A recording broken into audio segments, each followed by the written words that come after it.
They said a country healer could not alter the course of a throne. Qiao Sui'er never spent much time listening to what they said. She kept her hands busy, mending lungs, sewing skin, coaxing fevered children back toward sleep, and her mind sharper than a surgeon's needle. If the world measured worth in silver plates and silk, she had little. If it measured worth in saved breaths and steady pulses, she had all she needed.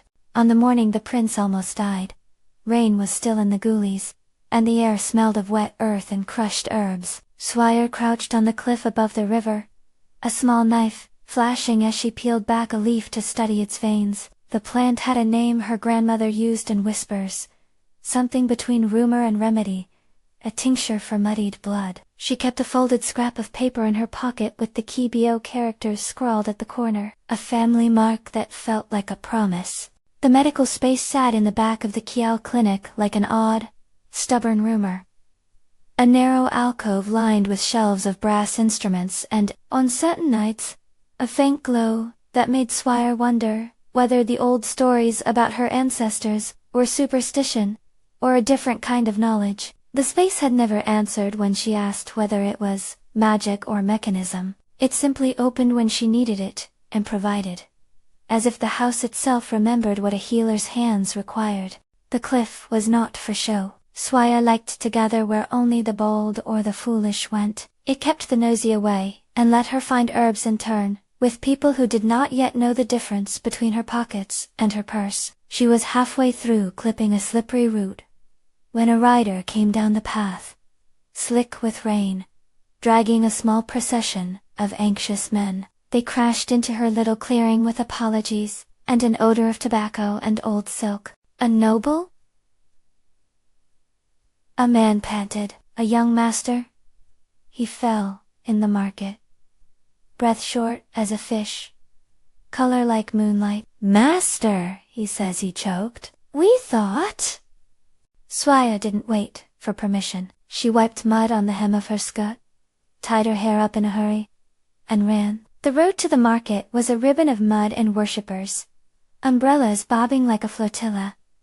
People parted like reeds. The prince, or young master, as he was still called when someone wanted to be careful, lay hoofleaning against a stall. He was smaller than Sui'er had pictured, less like the statues carved in the imperial yard and more like someone pinched by too many orders. His hand clutched his chest, as if holding something secret.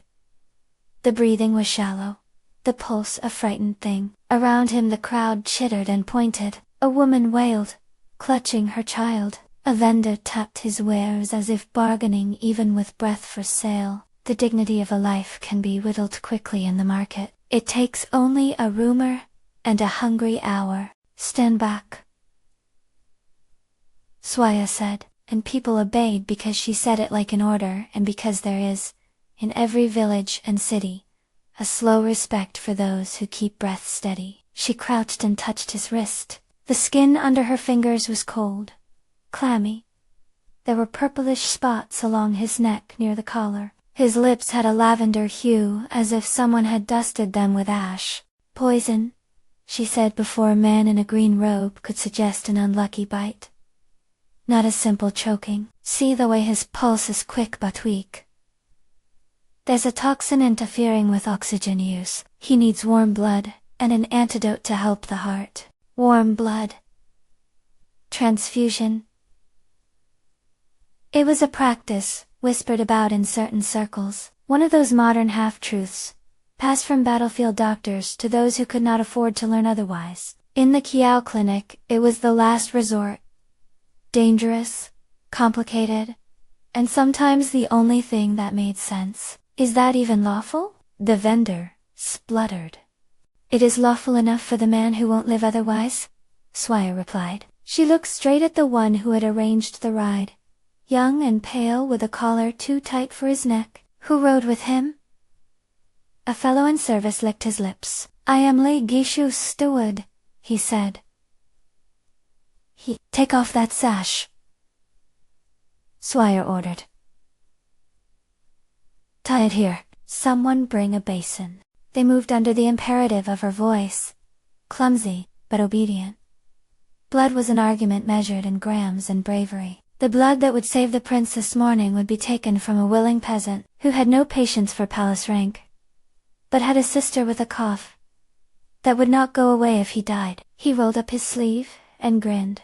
Half white-toothed, half nervous. "My sister owes me," he said. "If he dies, she'll never learn to love the medicinal teas." Sui'er drew the prince's collar down just enough to see the base of the neck and the hollow, where a man keeps the pulse when he does not know how to ask for mercy. There, a faint smell like camphor and iron rose up. The purple spots were not simple bruising. They were the bloom of toxin working under the skin. "Find me vinegar and water, warm," Sui'er told someone, "and fetch the little chest, the one with the silver clasp." She heard a murmur. The chest was her private kit, the one the clinic allowed her to carry because it was smaller than the family's official trunk. She did not bring the medical space to the market. The medical space awaited her back at the clinic like a silent ally. A woman whispered, "Will you be able to fix him?" Sui'er met the woman's eyes. "There is a difference between a promise and a plan."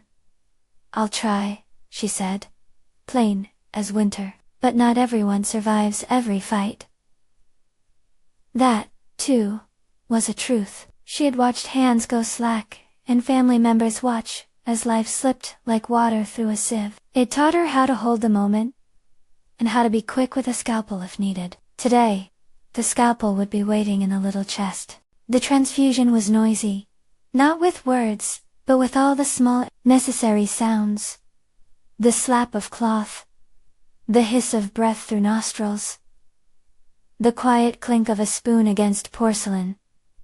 As someone warmed a cloth, Sui'er knelt, steady, her thumbs finding the vein with a practiced patience that made the man who offered his arm wince, and then sigh, with the relief of being useful. When blood runs from one body to another, you can feel the exchange, like a secret.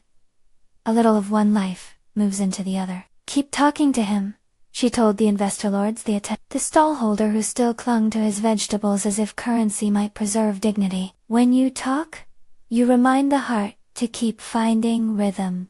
They told stories of hunting dogs, of weddings, of pigeons that had learned to steal grain. The prince's chest rose a fraction more easily. Color returned to his ears, as if someone had painted them with care. His pulse steadied into a small, angry drum. Sui'er wiped his face with a warm cloth, and felt how the tremor in his hand ebbed a degree.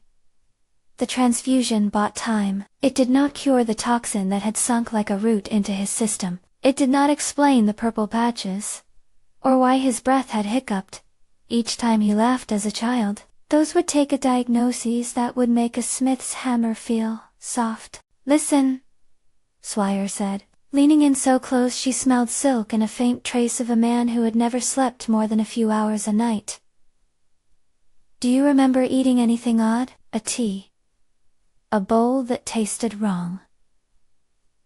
He blinked as if waking from a dream. His voice was small and hoarse like smoke. "Tea. The palace offered me a cup. A guest Princess Jawas's party. I drank. There was honey, and a spice I couldn't name." The sound of the spices in that market was enough to set the loom of patterns in Sui'er's mind. People in the village believed in the venom of others when they wanted to blame. In the court, poisons were not superstition. They were a language. "Take him to my clinic," Sui'er said. "I can do more there. He needs rest. And a proper wound dressing." She hesitated a second, thinking of the medical space, and the reasons she rarely took anyone to the back. It had secrets. A narrow, humming place where tinctures kept better, where some old contraptions hummed like trapped bees, preserving cold and light in a manner that made the Qiao women look as if they had borrowed thunder. The medical space was not for show. It was for saving people when the margin between life and death thinned to an edge. The young master was moved piggyback style, with the clumsy dignity of men who had been told to be gentle and cannot practice it. Merchants shifted their wares. The crowd muttered. A nobleman in a high collar watched from a distance, with a face like frozen wax. Rumors breed on the back of emergency, and already the whisper grew. The healer from the village had touched the prince, at the Qiao clinic. Sui'er led the way. The interior smelled of herbs and the sweet sort tang of iron. The scent of a place that had been steady through harvests, through famine, through the long, difficult winters. A family keeps when the officials forget. The inner room where she worked was small and practical.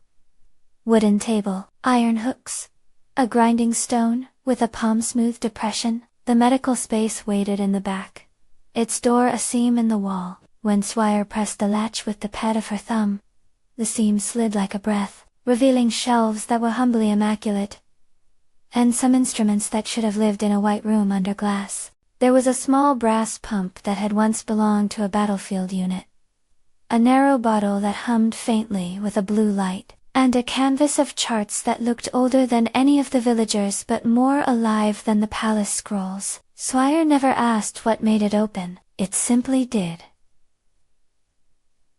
Inside the medical space, she worked like someone who had practiced long hours in winter. She flushed the prince's skin with a warm compress, gave him a narrow cup of bitter tea to settle the stomach, and meticulously observed the places where toxin had taken root. The purple splotches had a central dot that pulsed faintly, like the mouth of an insect, and Sui'er frowned. That pattern was vulgar and precise. It had the architecture of a parasite more than plain poison. A Qiao worm, she muttered under her breath.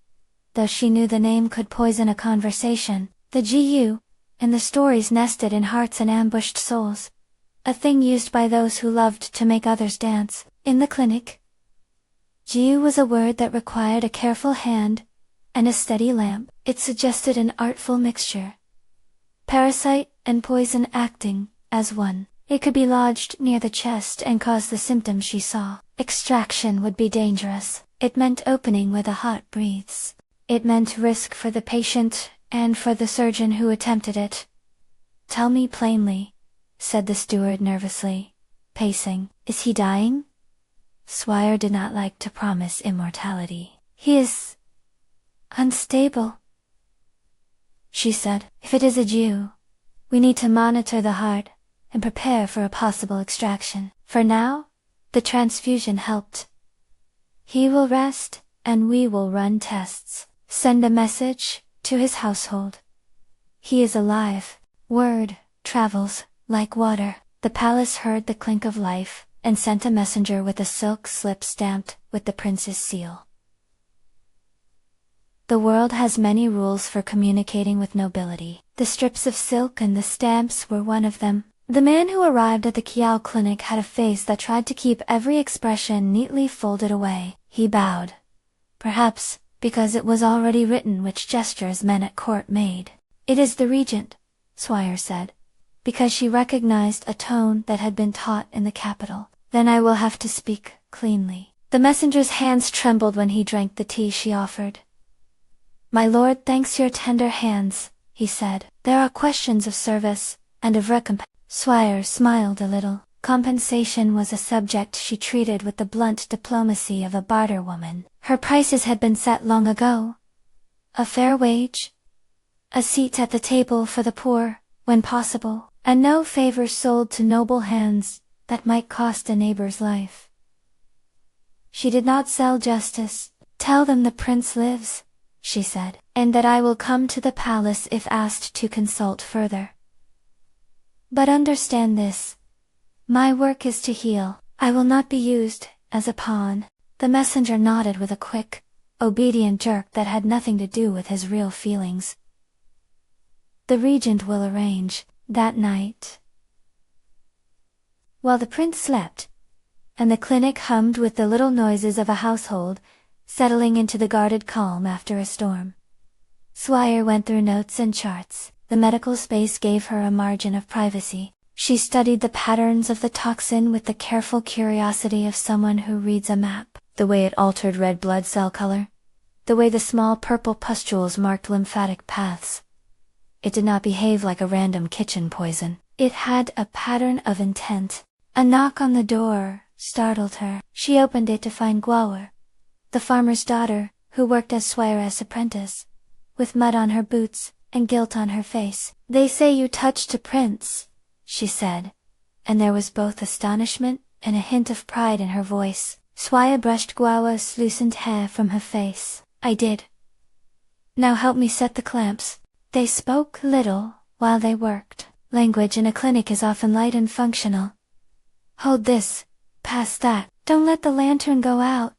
It was a rhythm Sui'er trusted more than speeches. While they set the basin, they joked to keep nerves off the operation table. Qiao teased her about a love life Sui'er never had. Sui'er shot back a dry retort that made the other girl snort. It was quiet and ordinary, and exactly the kind of night a healer learns to love. By morning the prince was sitting up with the kind of slow politeness men of his rank practiced when they wanted to be admired. His eyes, used to receiving obeisance, met Sui'er's without ceremony.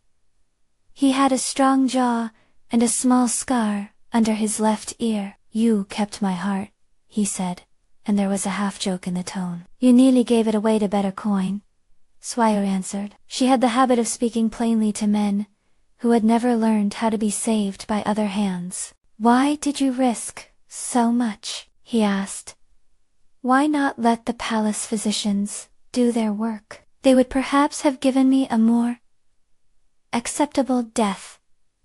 Sui'er's lips lifted. "Because palace physicians sing for silk and bow for gold. I sing for breath," she said, "and I never liked simple death when medicine smelled of work." He looked at her then, as if considering whether she was a fire too warm by, or a blade to trust, forwards and blunt. He mused. "The court would do well to have someone like you to speak plain, when silence suits them more." He was not entirely joking. In the capital, bluntness is a dangerous tool. It can earn you a friend or an enemy with equal speed. The prince had that exact look of a man used to people telling him what he wanted to hear. News travels, and the next morning, the clinic's courtyard was full of more than patients. Voices carried, and gossip found its wings. Merchants, a few representatives of the village council, and a cluster of curious onlookers gathered. There were rumors, too, that the healer had touched a prince, that the prince had been poisoned at Princess Jiaohua's banquet, that maybe the prince's life meant the Qiao family would be elevated or ruined. People like stories that split the world into winners and losers. Chun Tianqi, who once traded services with the Qiao family, and had lost a small fortune in her clinic's neglect, stood at the edge of the crowd with his wife at his side. He wore a smile that did not reach his eyes. When Chun Tianqi smiles, it is a plan in its infancy. He was the sort to think prosperity owed him, and to be patient enough to wait for others to provide the spark. The Qiao family's small clinic had laughed in Chun's face sometimes. Sui'er's independence thinned his patience. "She heals for coin," he muttered loud enough for the men beside him to hear. "And sometimes for favors. Like the prince," his wife added, sharpening the rumor into a blade. Sui'er could feel their stares, like needles. She had priced her services plainly for years. Healing first, then conversation. Her social debts were measured in justice, not in silk. But the village is a place where grudges ferment like old wine. When a noble's life becomes a village spectacle, the seeds of resentment germinate quickly. "She took the prince's blood," Chun said loudly, careful to sound scandalized. "Did she take more?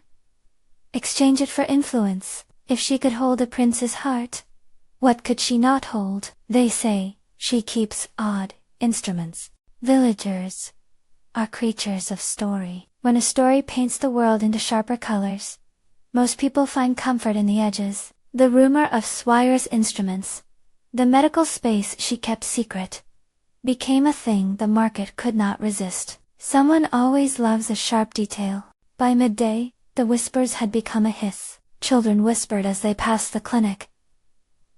Do you think she eats kings? Old women clucked and told tales of geoworms that gnawed souls. Even the dogs seemed to listen and tilt their heads. Sui'er stood at the door and watched it all like a surgeon, waiting for a heart to begin its silent work. She had done this before. The way people turned on those they did not understand was a study in human fear. But the smallness of it stung.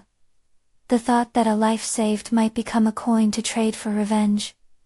She had saved people who were no kin. She had not expected to find her hands placed upon the lever of a political machine. In the afternoon, a child with a fever came in, rattling like a cart gone off its wheel. Qiao held him up as Sui'er checked for fever and pulse.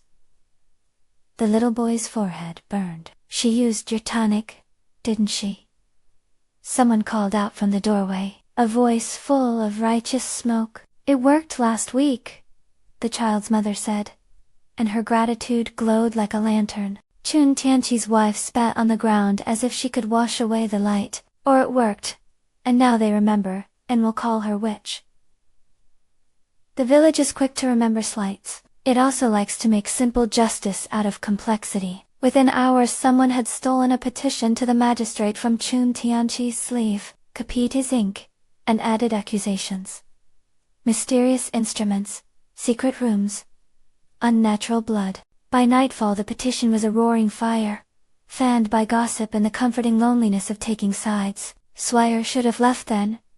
She had the means. The prince would likely remember, and the capital was always thirsty for practical hands. But some debts feel heavier when unpaid. The Qiao clinic had been in Sui'er's family for 3 generations. It held her grandmother's jars, the chalk marks on the wall where a small child had once learned to walk, the portrait of a father who had taught her surgical knots, with a stern patience. To abandon it because others wanted to swap fear for action would be to let the clinic drown in rumor. At dusk,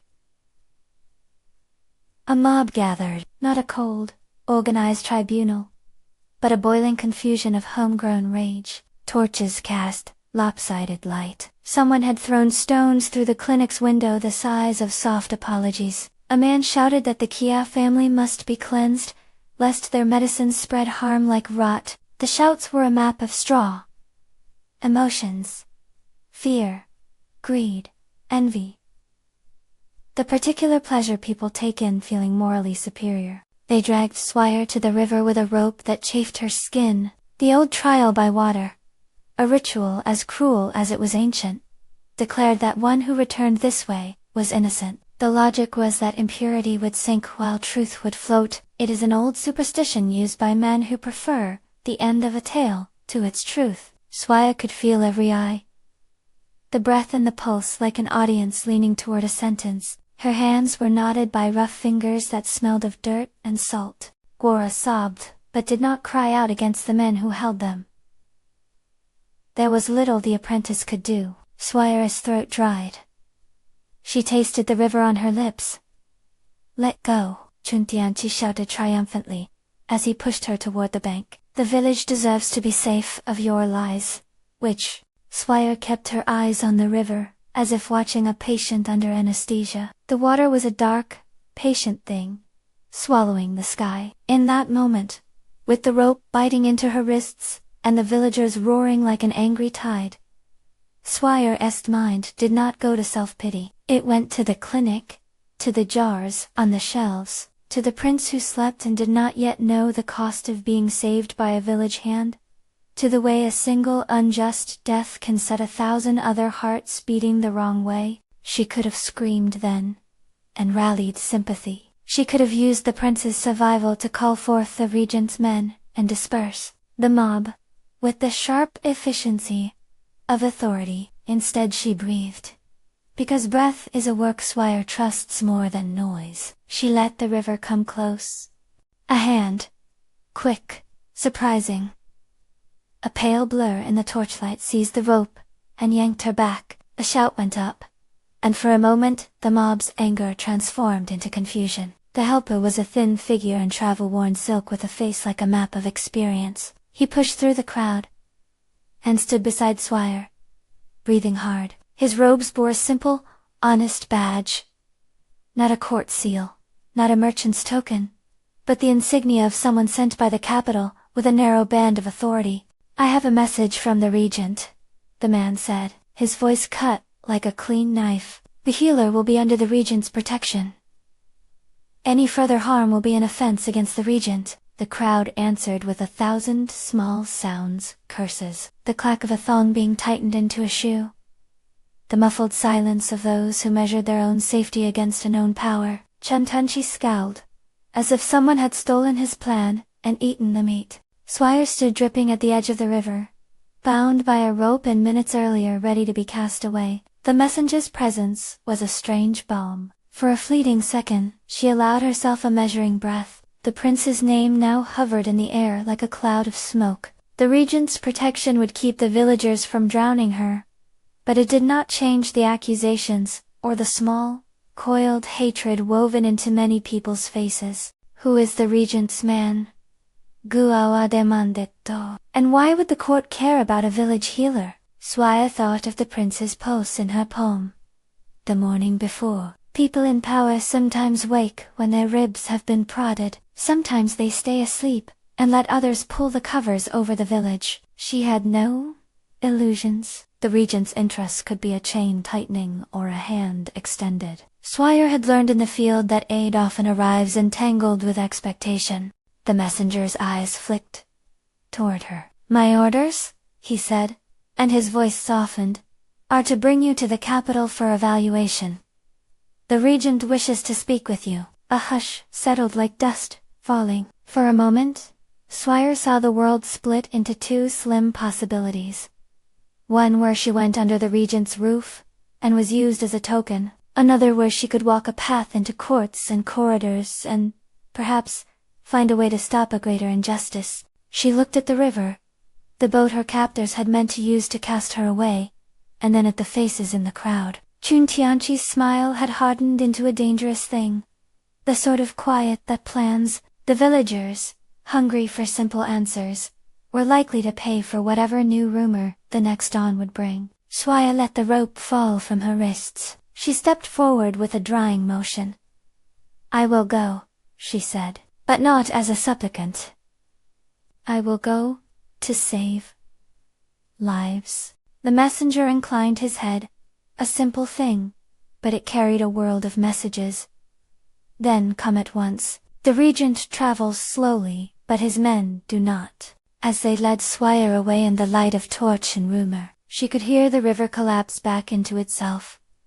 A patient witness, unchanged by human politics. Behind them, the clinic's door swung once, then settled. Inside, a jar shifted on the shelf, the sound like a tiny, private bell. In the prince's room, the steady pulse had found a rhythm again. The world could still both betray and be saved by the same hands. The journey to the capital began at the edge of the village, with Sui'er in a cart, whose wheels kept time with the heartbeat she had held the day before. Torches winked in patterns of human constellations. Men who had wanted rumor now watched as the promise of palace protection drew from the sky. Chuntianchi and his wife stood in a doorway and watched the cart depart, mouths thin with something like hunger. Sui'er felt the cart sway the way a surgeon feels the tremor of an instrument. She held a small satchel, with the root staining of the cliffs still faint on her fingers. She also held a small folded scrap of paper with the Qiao mark, the family thing that felt like permission to act. Her mind, stubborn as any seasoned surgeon's, ran through the list. Preparation, diagnosis, means of proving the source of the poison, steps to find whether this was a single act of malice or part of a pattern. If the poison was traced back to palace hands, it would mean more than attempted regicide. It would mean a system that used poison as a button to make men obey. Near sunset, as the cart entered the more practiced road toward the capital, Sui'er allowed herself a single, full breath. It tasted of rain-soaked herbs, and the metallic promise of blood that had been given willingly. The prince's life lay somewhere on the road ahead, a life she had steadied for the price of a village's fury.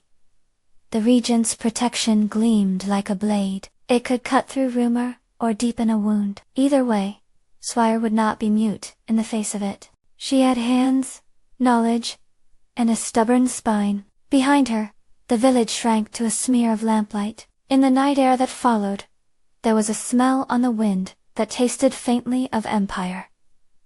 Incense, authority, and the hush of people who had learned how to pretend not to notice power until it needed them. Sui'er closed her eyes for a moment, and thought of the small, steady things that kept her alive. Her grandmother's handwriting, the medical space that opened, when asked.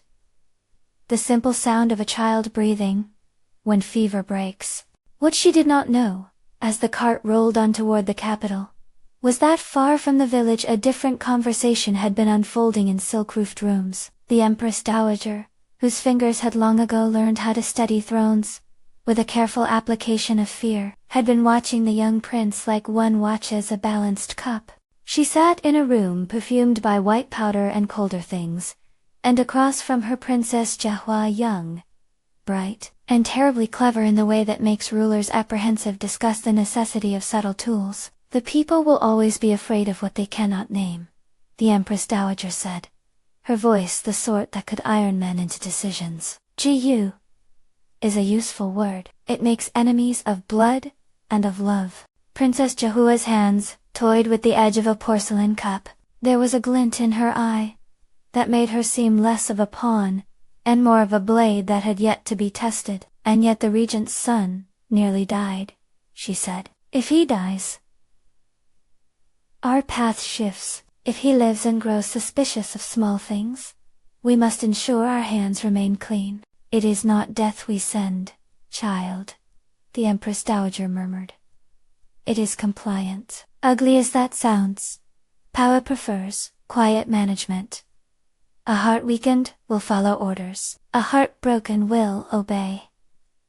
If he survives, he will be ours, in a useful way. They did not look at the same world Sui'er inhabited. Their lives were arranged in chess-like rows. For them, a human life is a square that can be moved for the good of a larger plan. For Sui'er, a life was a patient breath that asked to be preserved. In the cot with Sui'er, the moon rose like a pale coin. She watched the road, and thought of how closely breath and power threaded through the land. She had saved a prince, and been nearly drowned for the act. She would go to the capital, under protection, into a web where a life was more than a pulse, and where men of power might decide whether she would be a tool for them, or a healer for all. She tightened her grip on the satchel that held the herb from the cliff, and the small vial that glowed faintly blue. In her pocket, the family mark of Qiao felt warm. Somewhere ahead, the palace awaited, with its silk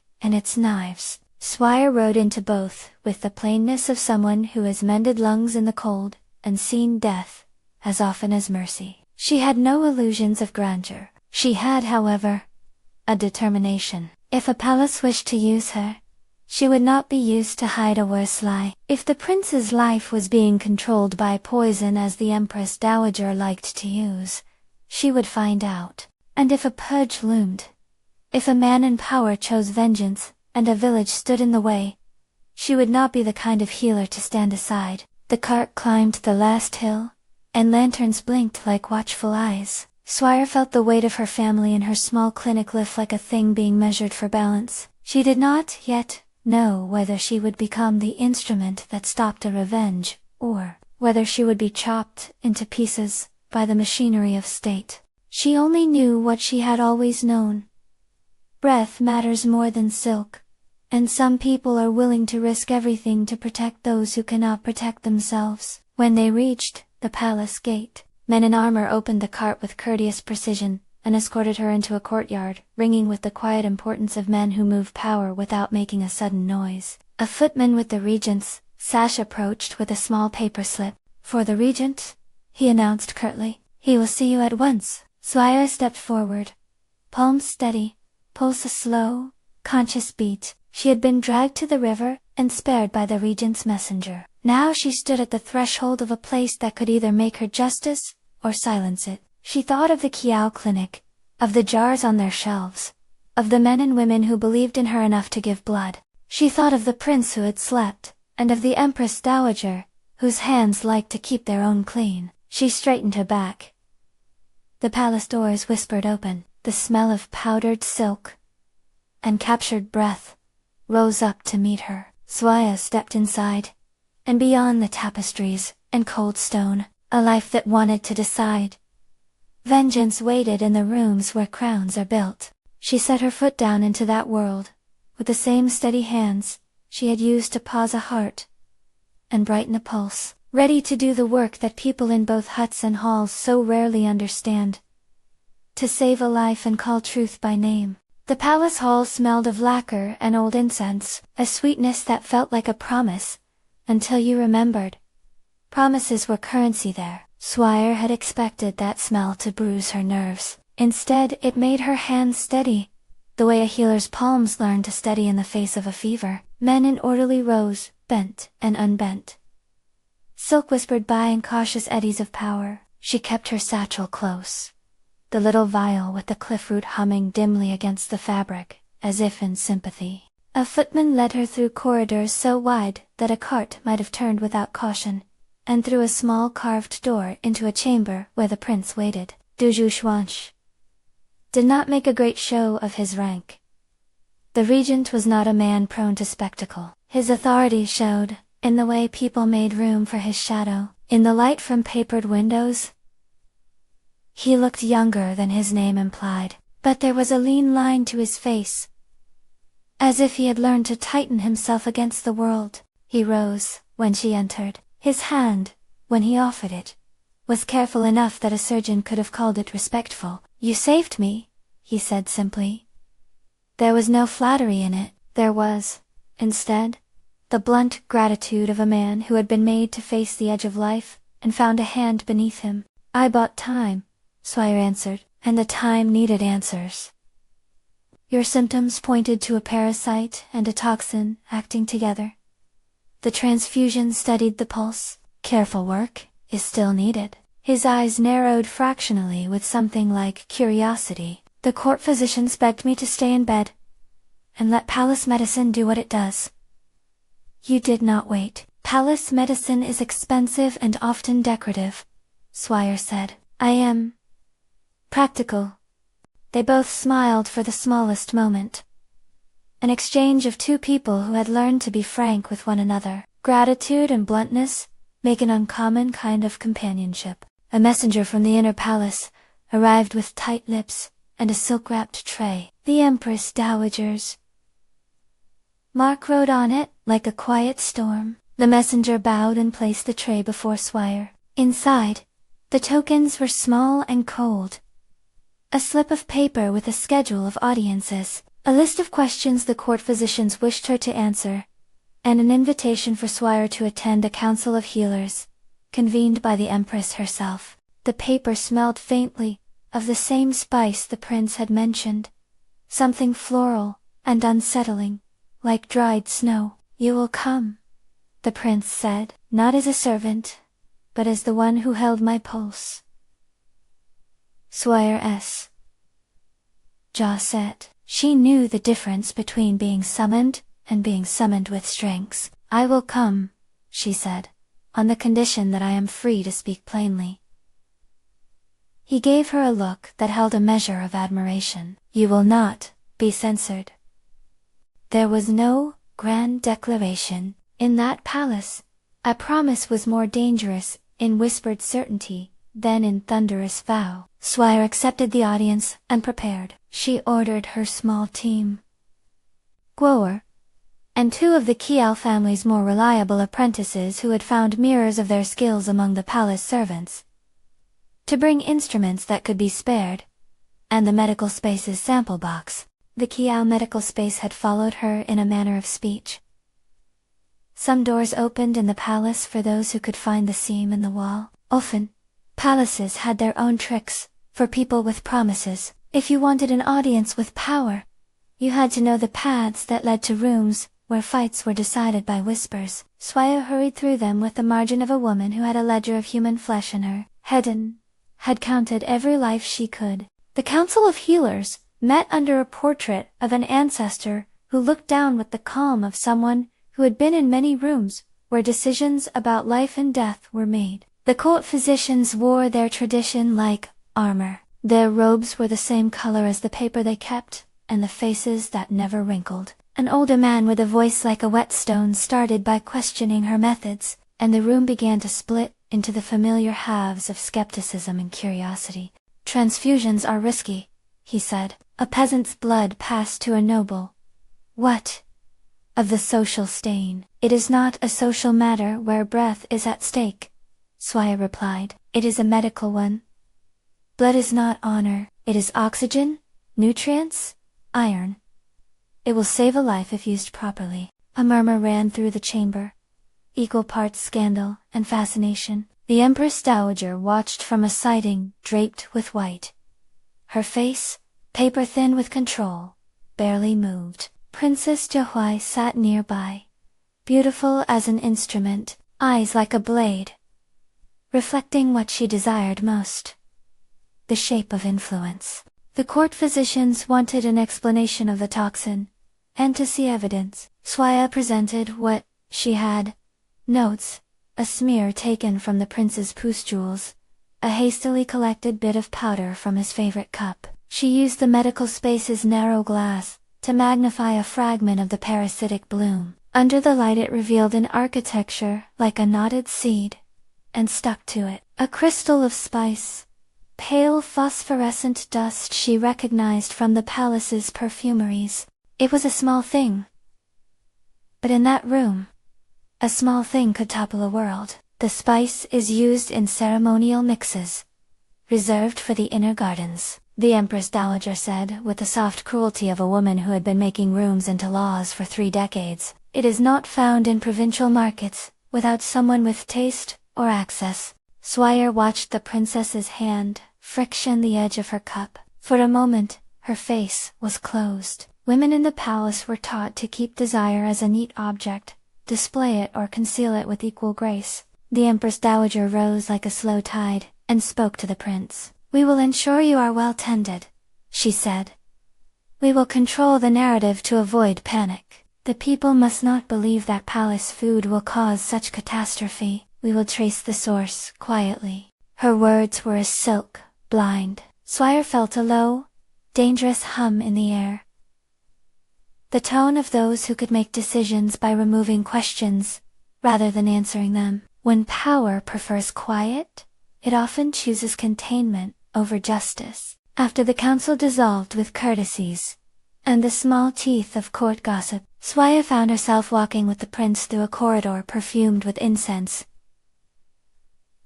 and the hush of carved railings. He walked near enough that they could exchange thoughts, with small, dangerous honesty. "You trusted me, because I held your pulse," Sui'er said.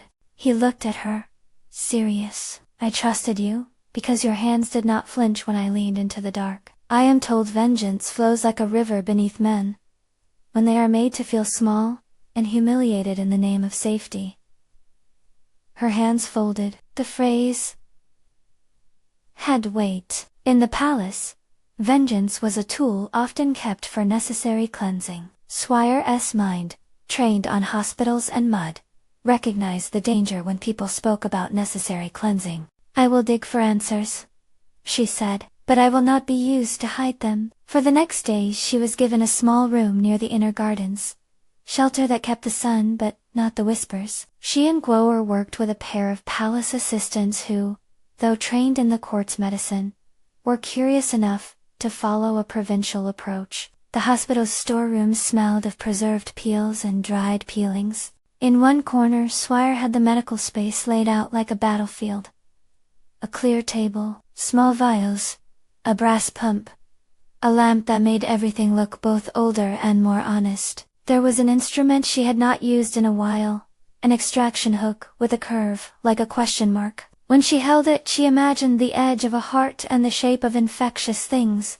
They began by rehearsing anatomy. There is a kind of practical lesson that bridges the gap between theory and the flash of steel. Sui'er laughed more than she had in months, as she taught the palace apprentices how to find a heartbeat by hand, how to read a pulse by weight and direction, how to plan an incision with the small arithmetic of survival. "Keep the light steady," she instructed, voice low and sure.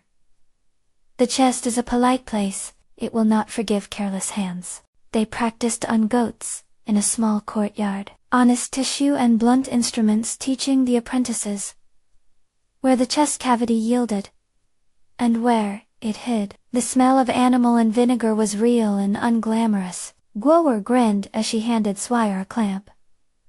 "You cut in precisely," she said teasingly. "So cold-blooded." "Not cold," Sui'er replied. "Precise. There is a difference. Cold is a lack of interest. Precision is respect." The humor lightened the work. Among the apprentices, the palace men began to see Sui'er's method as something with teeth, not merely a rustic curiosity, but a capable, exact science. Her instruction was blunt, but effective. How to find the pericardium, how to hold the lung aside without nicking it, how to watch for that tremor that means the heart will stop if you are clumsy. They learned to read a living organ as if it were a conversation. One night, as Sui'er worked by lantern, and the palace slept, she saw Prince Yuanch step at the doorway, hands folded, the weight of the regent's sash visible, even when relaxed. He had a tiredness she had not seen before, not from illness, but from the vexation of someone trying to obey a script he did not remember learning. "You plan to open his chest?" he asked, in a voice softened by fatigue.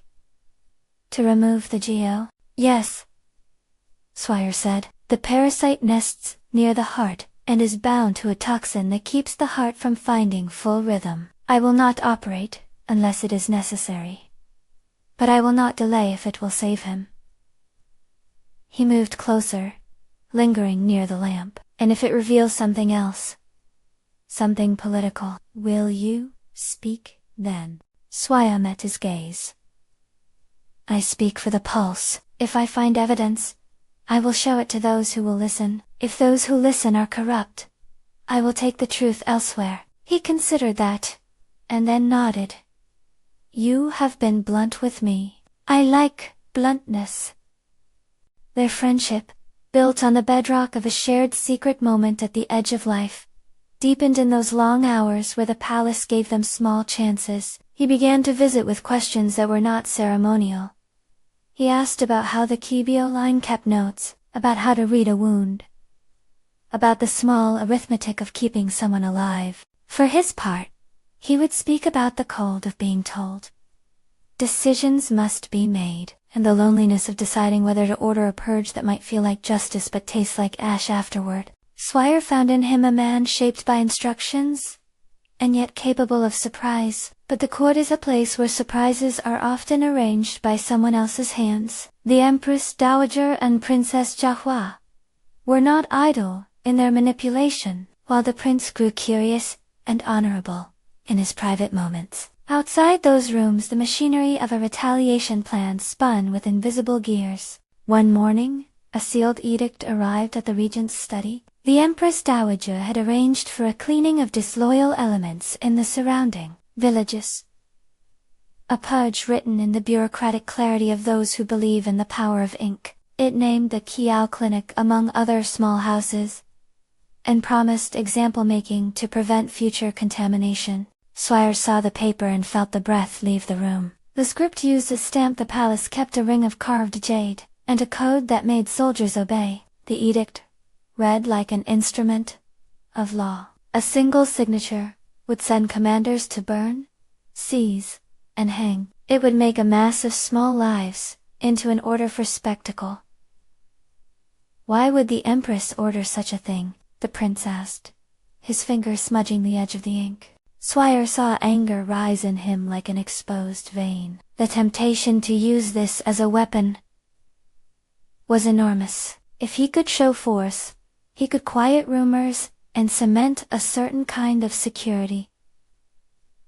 People liked decisive men. They feared It is a tool, she said. It is also a test. The edict seems to pivot on the idea that fear brings stability. But stability bought by fear is brittle. It breaks under it. He looked at her.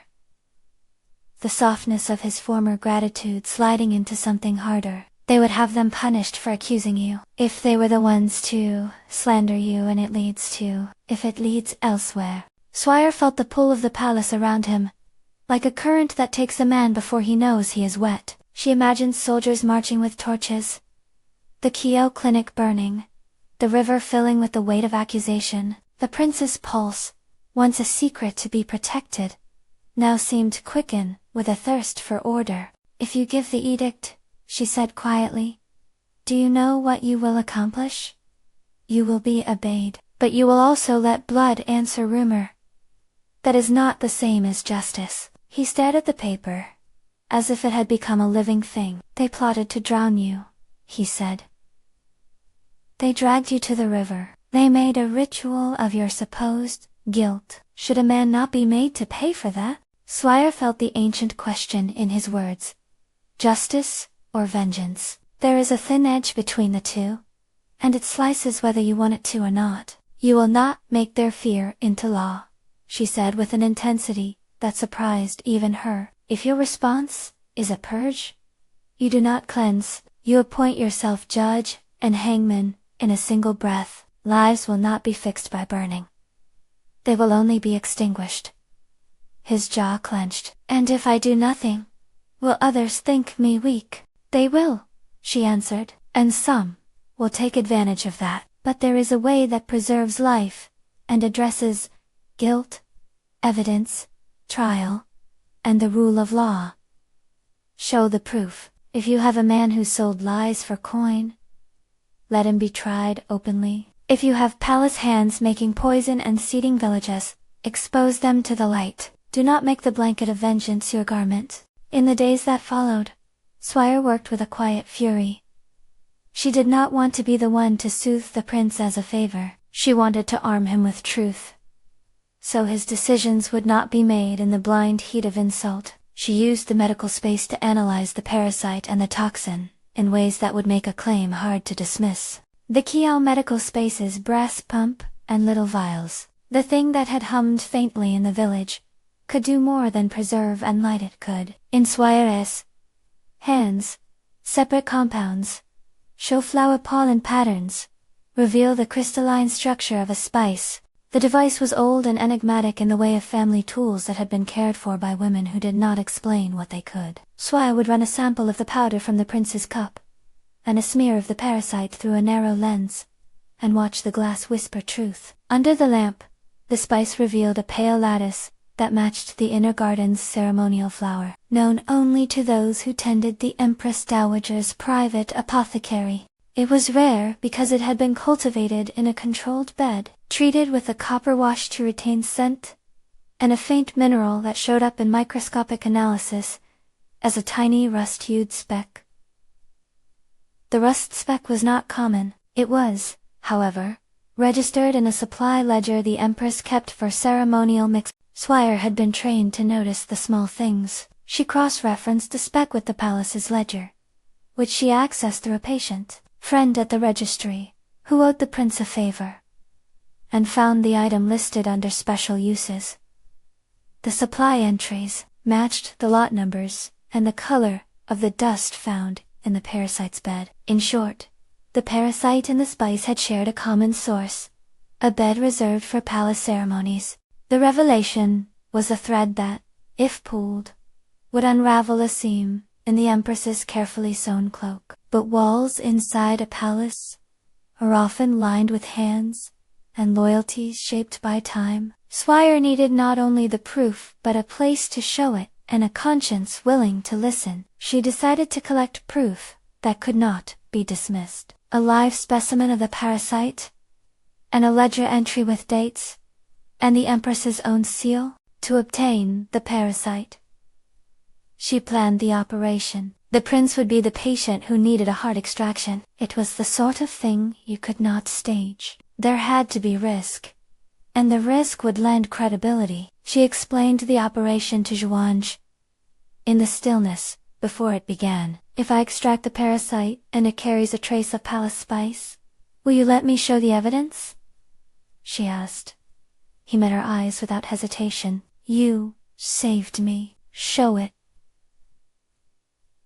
so they prepared in the small chamber where blades and lamplight turned metal into instruments of mercy. The palace allies she had gathered a captain of the guard, who distrusted the Empress Dowager's methods, and a junior scribe, who kept hope as a small, dangerous commodity, positioned themselves as witnesses. Sui'er taught her assistants one final, precise choreography. She placed the clamps and the suction device, an old brass pump that breathed old air, on the table like soldiers who had seen use and would not tremble now. When the prince lay on the table, a counted hush took the room. Sui'er felt the weight of all the breaths she had kept in her hands, the way a midwife feels a cue of arrival. She steadied herself and cut with neither artifice nor drama, only with the exactness of someone who had learned the shape of ribs and lungs and how to make a path to a thin, stubborn heart. The chest opened, and the heart sat there bright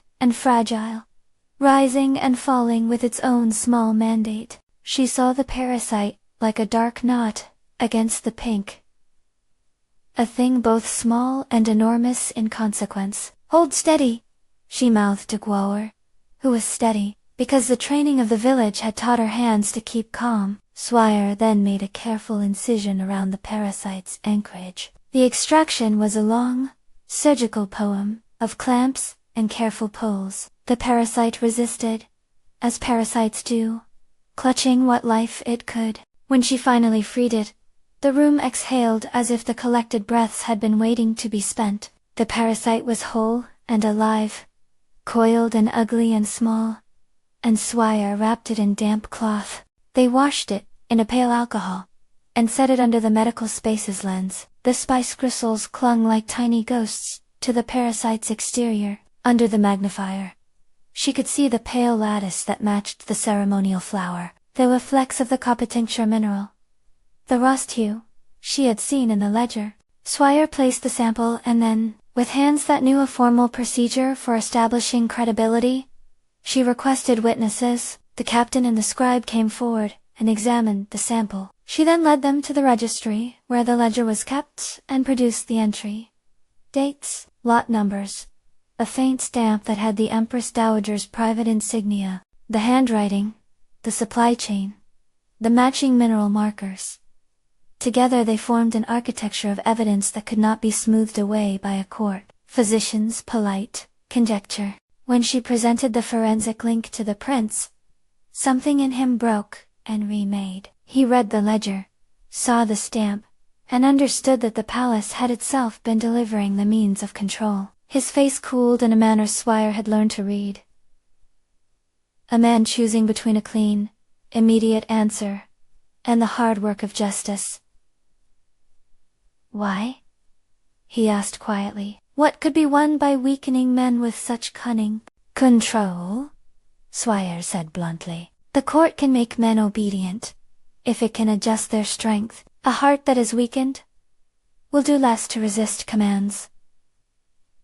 It is a slow kind of ownership." He held the paper in his hands as if it were a blade. "Then they used my life as a test.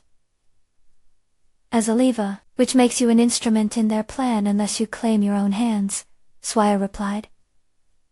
His fingers tightened. "I will not be used. Find me the ones who manufactured the mixes." She had a list. The Empress Dowager's private apothecary, the bedtender responsible for ceremonial mingles, Princess Jihua, attending, herbalist. Those names could form a chain if exposed. But the palace had other ways of hiding its tracks. Sui'er knew she could not trust the registry to remain untouched once the Empress learned that a trail existed. She made a plan that was part medical proof and part strategic theater. First, they would set up a formal hearing in the council chamber where the prince himself would pronounce the need for an inquiry. Second, she would present the parasite and the ledger as evidence. Third, she would request public testimony from the apothecary and the bedtender. If the Empress Dowager refused to allow witnesses, the prince would have to choose whether to use force or allow the whisper to continue to do its work. The night before the hearing, the palace was restless. Sui'er lay awake thinking of the river and the rope that had smoothed her wrists. She imagined the villagers in the mob and Chun Tianqi's thin smile. She thought also of the prince standing at the edge of vengeance, and of how Asali, A man who had suffered might be tempted to answer pain with equivalent pain. She slipped out to the corridor and found him in the garden under the moon, hands in the pockets of his robe. "You could stop it now," she said. "You could tear the edict and send soldiers to arrest the instigators." "I could," he admitted. "But then I would be their instrument. I would be proving their power by using it." "Then speak the truth," she said. "Make the hearing public. Show the ledger, the parasite. Let the record be the thing that stands. If they try to destroy the record, then we will know who fears exposure." He looked at her and something like relief moved across his features. "You give me a path to be more than brute," he said. "You give me a way to be something a ruler should be." They both slept less that night than they had in months, and when dawn found them, the city was already gathering at the palace gates. News had traveled like a fast bird. The prince proposed a hearing to examine the charge that palace perfume and ceremonial spice had been used to poison and bind hearts. People came out of curiosity, and among them were small delegations from the village. Guawer in plain cloth, and a tired man, whose sister had been saved by the transfusion. Chun Tianqi did not come.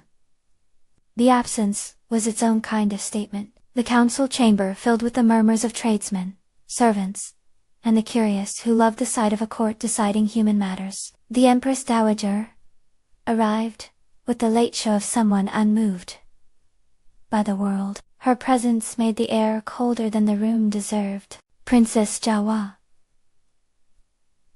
sat nearby with a face like a sealed note, her hands folded in a way that suggested she had been trained to read faces, and then to take their secrets. Sui'er rose and addressed the assembly, in a voice that had learned how to carry, in a market, and in a ward. She produced the parasite and the ledger, and, as she spoke, she let the medical facts do the work of rhetorical fire. Parasites can be explained in language that is not mystical. When presented plainly, the listener comes to understand the mechanism of harm.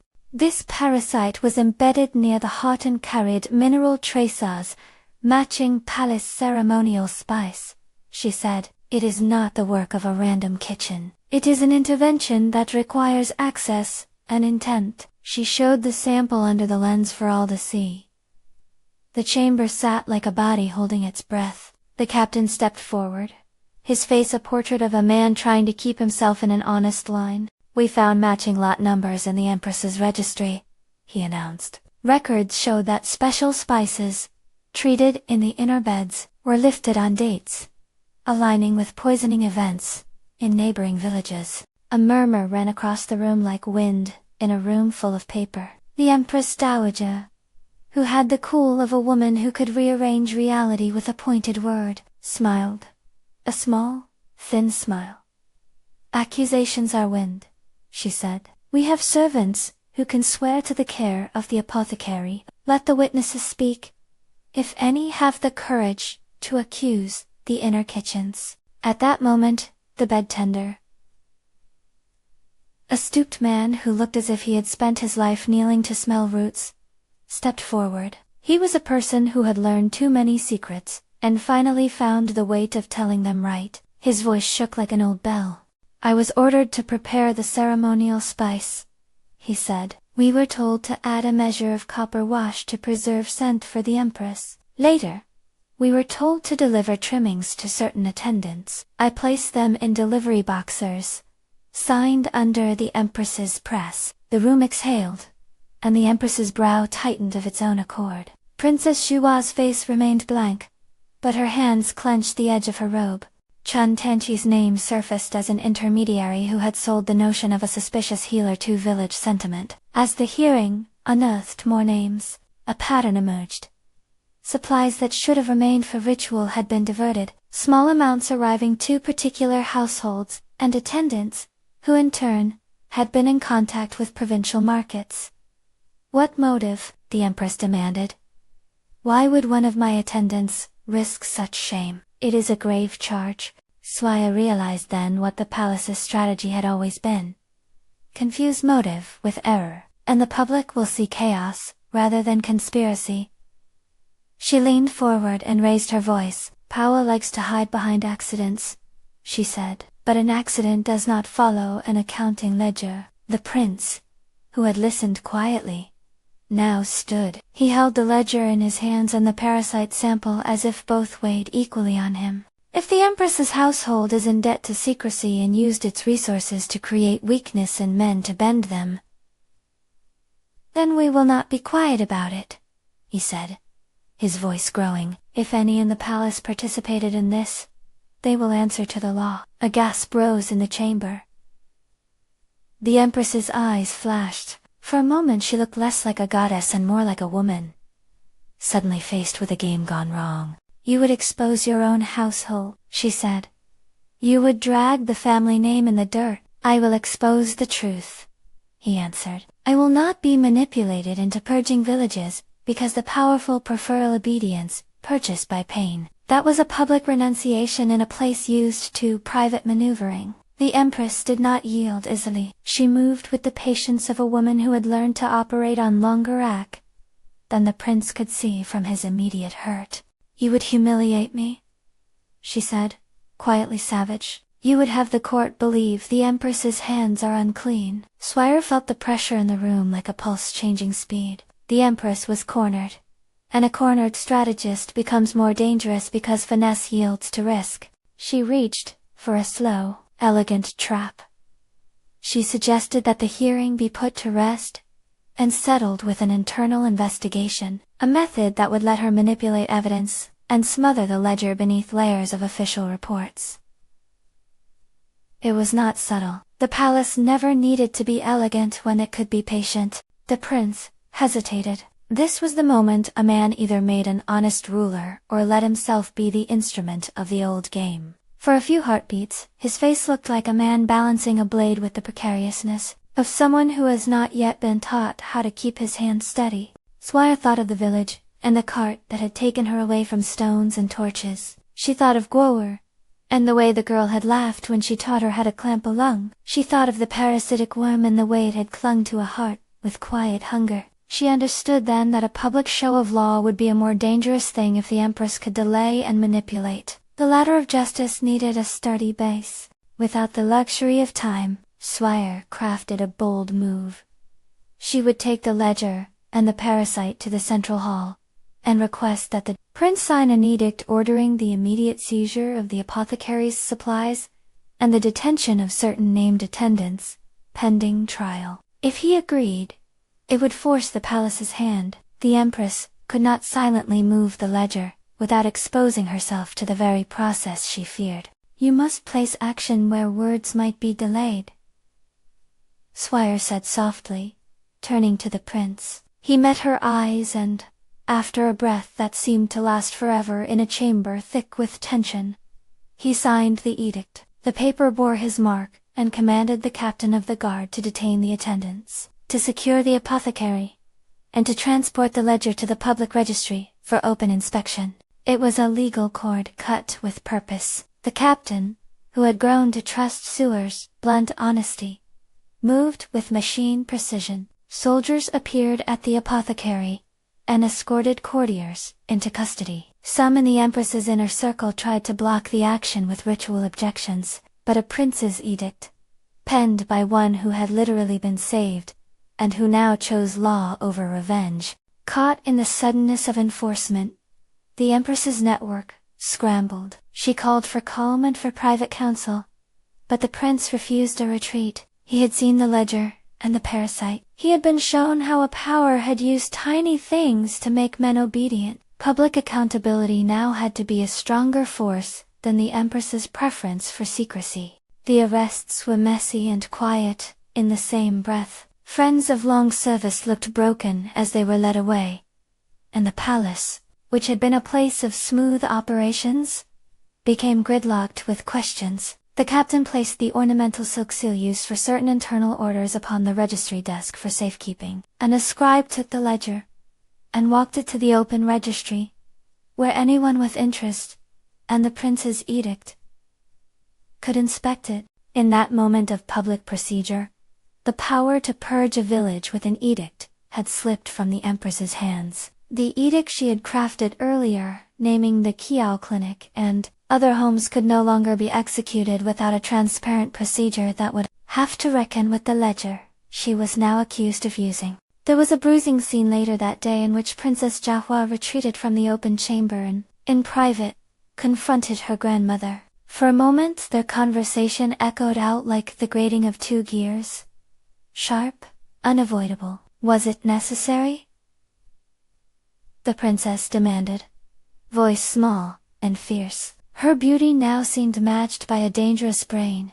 It was necessary, the empress said. We must secure obedience.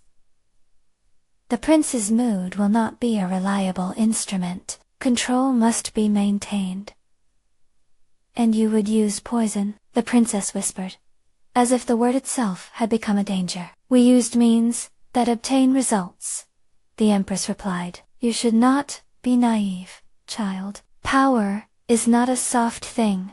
The princess folded into silence, and for a moment Sui'er, who had been allowed to wait next door with her satchel, could hear the old woman wield authority like a blade. The palace smelled of metal and old solace. Sui'er's evidence had not immediately brought the empress to her knees. The palace's loyalties were thick and complex, but the ledger had been exposed, and in public places such exposure is a corrosive thing that eats the roots of conspiracy. Yet the danger was not yet over. The empress, cornered but ruthless, turned to subtler weaponry. She attempted to tug the prince back toward the old ways, to make him feel that decisive fury equaled decisive justice. In private, she used stories of the village's impropriety to paint Sui'er as an upstart who had used a noble's life to buy influence. The general court could be swayed by fear if the empress managed the narrative. Controlling the story is often as effective as controlling evidence.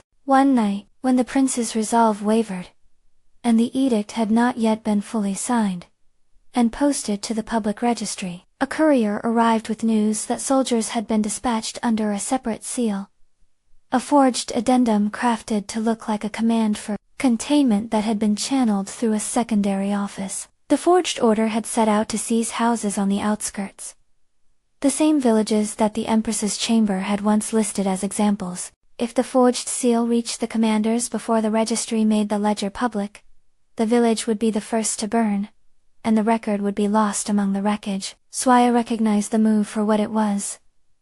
A last-ditch attempt to have the cake and eat it, to use a purge as a smokescreen, to give the empress plausible deniability. Later, by claiming an independent initiative, had gotten out of control. The palace could make a village a sacrifice, and then call it chaos. She could not let that happen.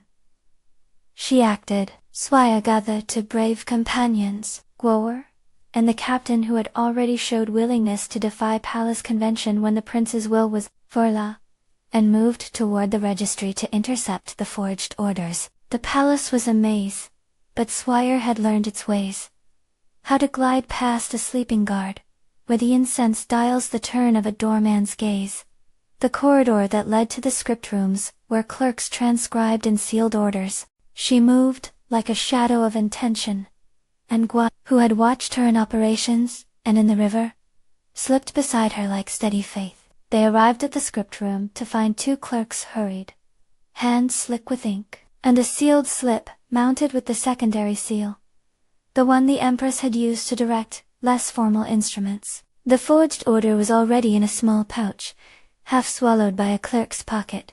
Sui'er stepped forward with blunt authority. Who signed that? She demanded. The clerks stammered and looked at one another. One of them, a young man with fear, like a live thing in his chest, resisted for a moment and then crumpled. It was sent by Mistress Hen, he said. A pouch came through with instructions to use a particular seal and deliver to Commander Li. We thought it was a directive because it bore the ring. Sui'er's hands did not tremble when she took the scroll from him.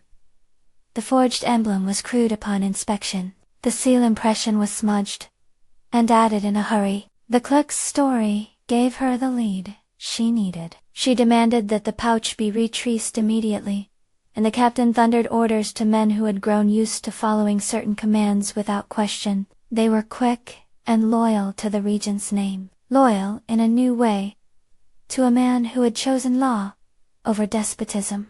As the soldiers rolled toward the commander's post, where the forged orders were likely to be delivered, Sui'er realized that the true prevention of the purge would come from stopping the commanders at the gates to the villages. She knew the terrain, the roadways that led to each hamlet. She also understood gestures of authority. A crownless edict carried less weight than one with a signet, and the soldiers themselves could be stopped if they faced a standing order from the prince to hold. Sui'er arranged what she could.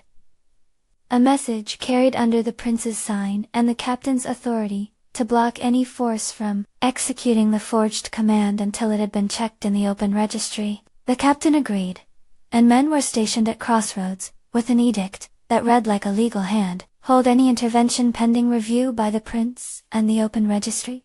Word moved like lightning. Commanders were called to stop their columns. The forged orders were intercepted before they reached the field, where Sui'er had feared a massacre. There was instead confusion, and then the awkwardness of inquiry. Soldiers returned, with lowered heads. Commanders stood waiting for the prince to speak. The palace, which had once seemed an inevitable weapon of annihilation, stumbled because someone had chosen to substitute law for violent impulse. With the immediate threat to the villagers averted, the public registry opened the ledger, and the evidence was given to the city to see. The empress's household could not quietly suppress what now existed in public record. The captains who had been told to prepare a purge had nowhere to hide their obedience. Those who had followed a forged order were revealed as cogs in a machine. The Empress Dowager, seeing one ploy fail after another, became more palpable in her fury. She could not arrest the prince as long as his edict stood and the public watched, so she pivoted to damage control.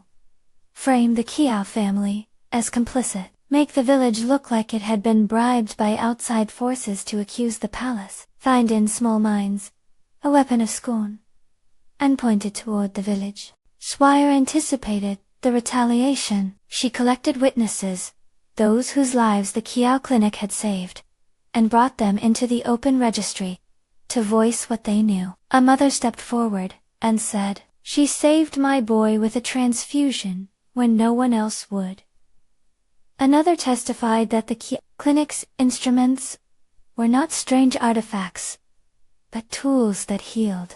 The testimony was not a cure. It was, however, a chorus deafening enough to drown the whispers. The ledger had been exposed. Evidence lay in public. The prince, visibly wearing the signs of a man who had learned the work of being responsible with power, used the moment to make a statement. "In this court," he said, voice like tempered iron, "we will not use the suffering of the poor to set an example. We will not allow the empress's household to poison hearts for obedience. There will be a trial. There will be law." The empress, realizing she had been forced into a place where her options were visible, did something few expected. She attempted public appeasement. She called for a period of penance, named a few attendants for punishment, and offered to recuse certain staff from present duties. The move was a calculated piece of survival. Cut the rot out in small, visible ways, and keep the core intact. Some in the court accepted the compromise.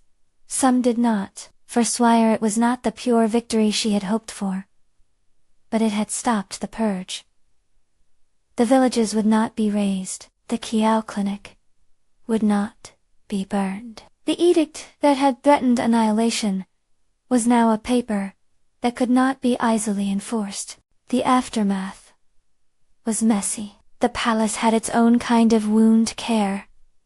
Public apologies trimmed with protocol, fines for attendants, and, for the empress, a diminution of her ability to move entirely in private. For those in the Qiao family, the outcome felt like a cautious breath returned. Chun Tianqi's machinations were exposed in part. He had been a dealer of rumor and had traded in the currency of resentment. He was publicly shamed and fined. His wife lost some of the social leverage they had tried to leverage into dominance. The villagers came forward with apologies and support. Some of the harder faces in the crowd looked up in shame, learning that justice is not always the same as vindictiveness. In the quiet that followed, the prince found Sui'er, alone in the small garden, where they had discussed heartbeats and justice. "You stopped me from being a weapon," he said, "and you stopped the purge." Sui'er's fingers smoothed a leaf without thinking.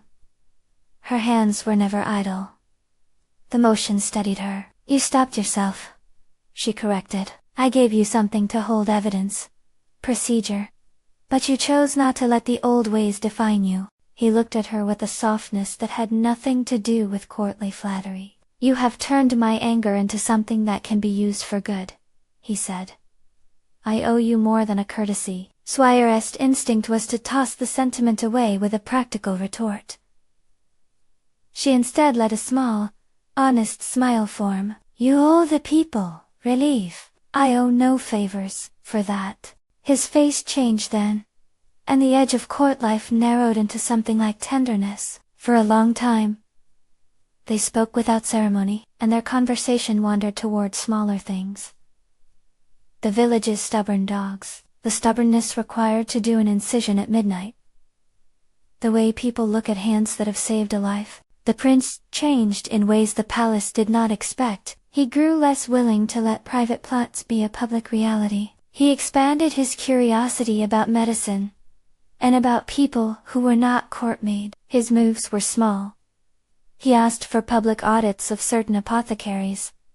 He insisted on trials, when reasonable suspicion existed, and he began asking ministers about how public welfare might be woven into governance. These were not dramatic acts. They were slow work that would turn politics into policy.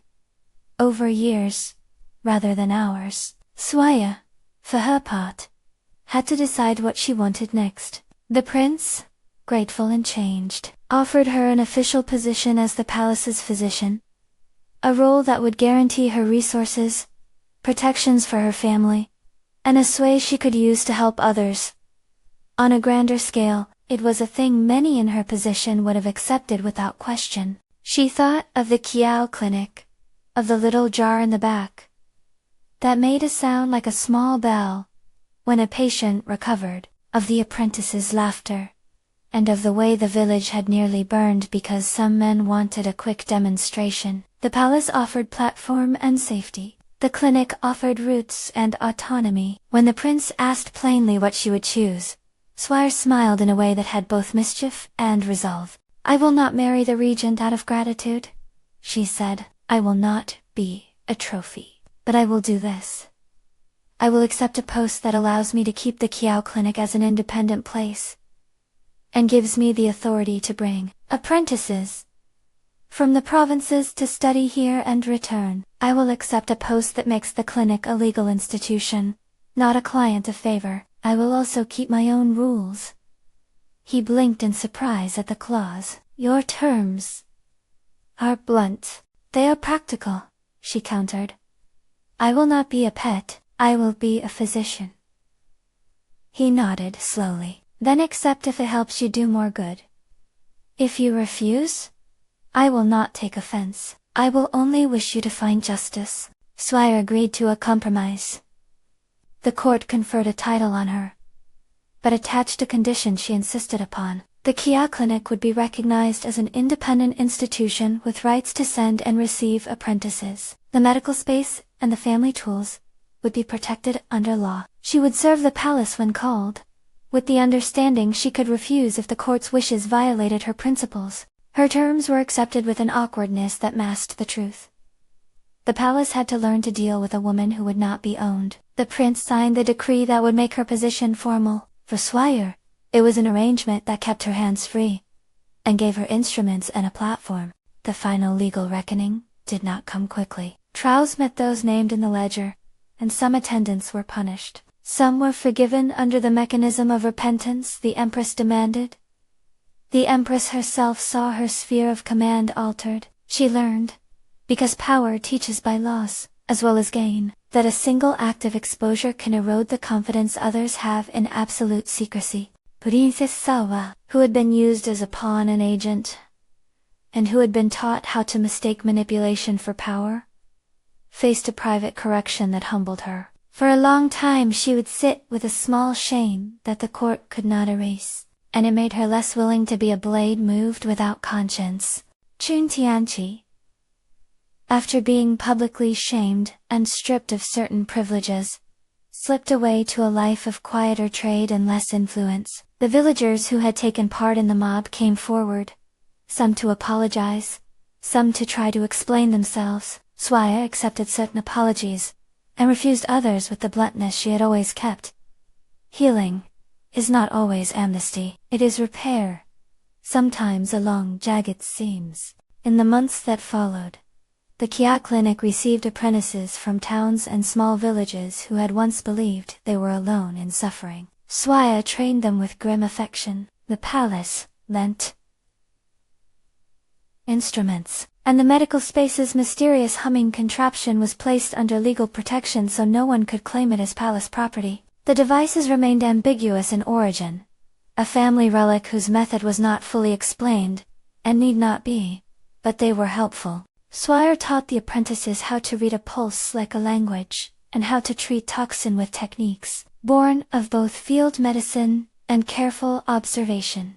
Her relationship with the prince grew into something neither of them defined as marriage but as partnership. He became an ally who would ask questions and counsel, and who had learned to speak up when secrecy meant harm. He would come to the clinic without ceremony, and speak to patients, as if he were learning. Each visit, teaching him the small mechanics of real lives, beyond decree. Sometimes he would bring gifts, seedlings from the palace garden, a rare root he had insisted on trying, or a smooth stone from a road he had walked. They shared small private moments, shaped by honesty and